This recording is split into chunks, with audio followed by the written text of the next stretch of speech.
Okay, let's see how this sounds in Serum now. I'm ready.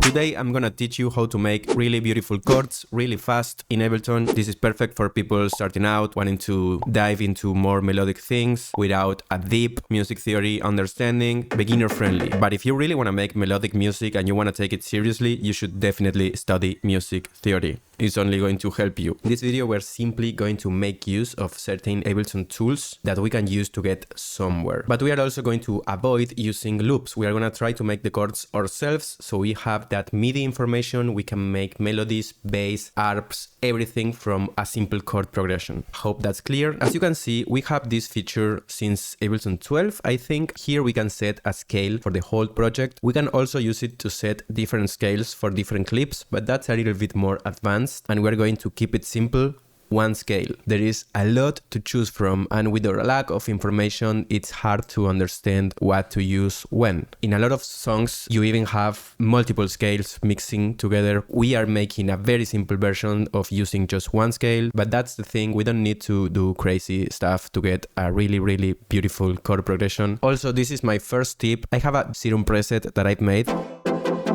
But this is not where I'm gonna be working to make my chord progression. In this case, it's not that crazy of a synth, but sometimes we wanna use pads or things that have long tails and stuff like that. And it's a lot easier to tell what notes are doing what with a simple sound, like a piano. And if it sounds good on the piano, it's going to sound good anywhere. So let's establish this. Because we have C major here, this is going to synchronize with that.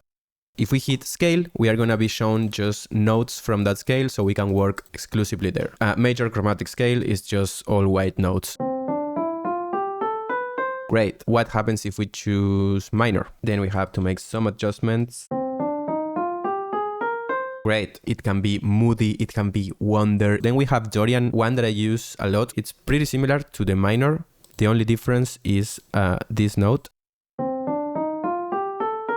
So it's a little more mysterious. This is used a lot in jazz improvisation, for example. Then we got more weird stuff. I'm just going to show a couple and then you can explore by yourself different results with different scales. For example, Phrygian. This is associated oftentimes with genres like flamenco. There is more tension. Pretty fun too. Lydian, dreamy, surreal.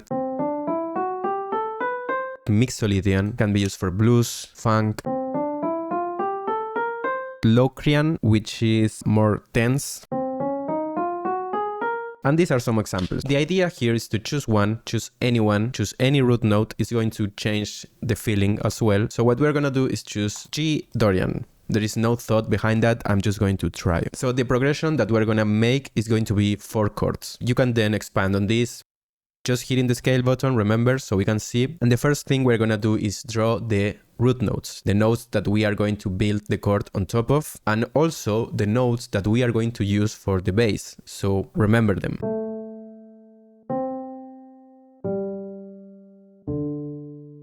So what I'm gonna do is just straight up copy these notes, paste, and just go up.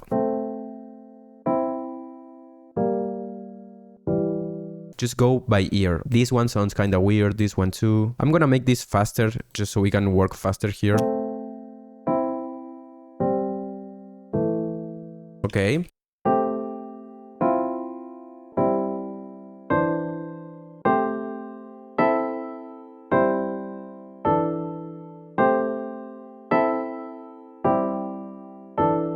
If any of these are not convincing you, you can just move that, try different things.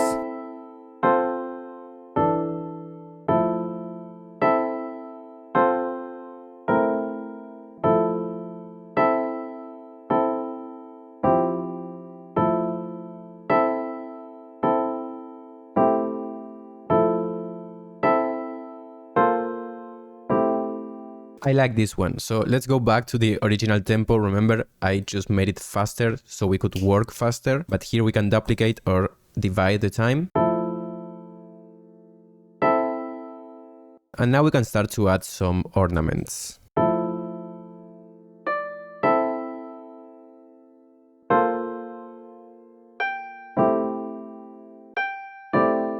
Okay, that's nice. Let's try a sound from Serum.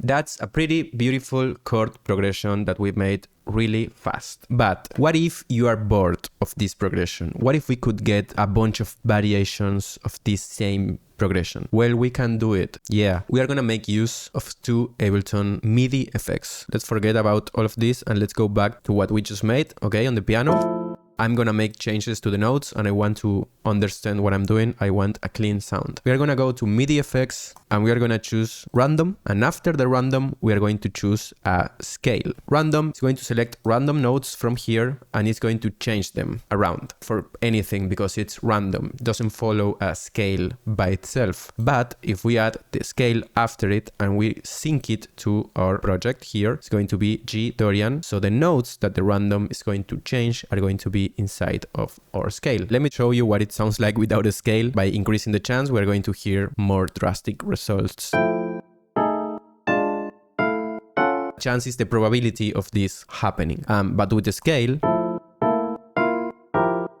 they are weird, but they are in scale. What we are doing now is not a cheat code to make perfect things that run by themselves. These are just tools that we are going to use to get somewhere else. There is one more thing that we want to change, which is this sine thing. I'm going to put it on by mode, which means that when a note changes, it can go either up or down. So if we do add, it's going to be only up, and if we do sub, it's going to be only down. If we do by, it's going to be both. You can try lowering the choices. I wish I could read the info and explain to you exactly what this does, but it's basically the amount of choices that the notes have to change, I'm guessing. Just add some, and then let's start to slowly add some chance. I don't know, 25% chance. We should get different things each time.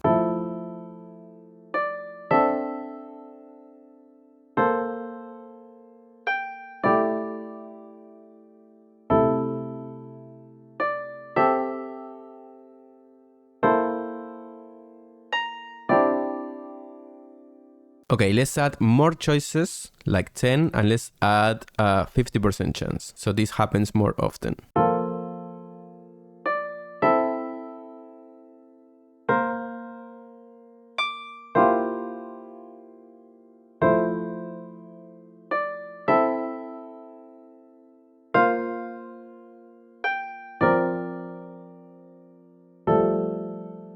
Is this amazing? No, right now. But this is providing us with variations that can be cool to use. The idea now is to create an empty MIDI channel, and we're going to select input from AC piano, the first. With that, we can record all of these variations. Let's hit record.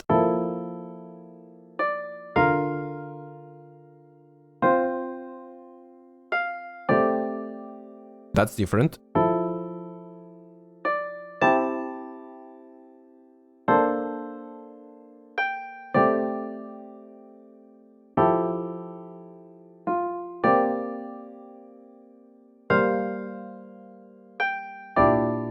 Oh, that last one was so beautiful. Okay, so now that we have this MIDI, we can get rid of this, bring this back there, and we can start to work on editing this. I think I want to start with this one.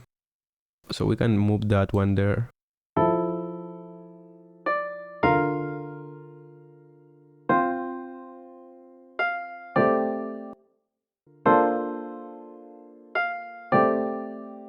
So let's go piece by piece. Let's go to this part now. Or maybe we can do this.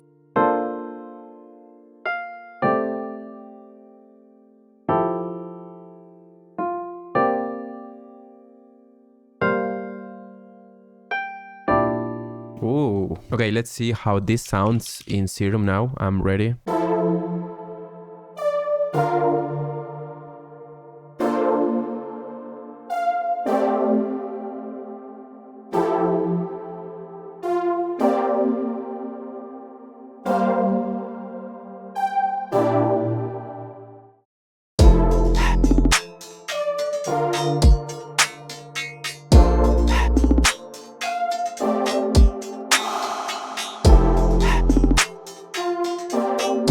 Another thing about this is that we can create arps from this. Again, we can modify the MIDI until we are happy with how the arps move, especially because depending on the amount of notes that we have on each chord, the arp is going to move differently. We can quickly choose a plucky sound here and add just arpeggiator and see how this sounds.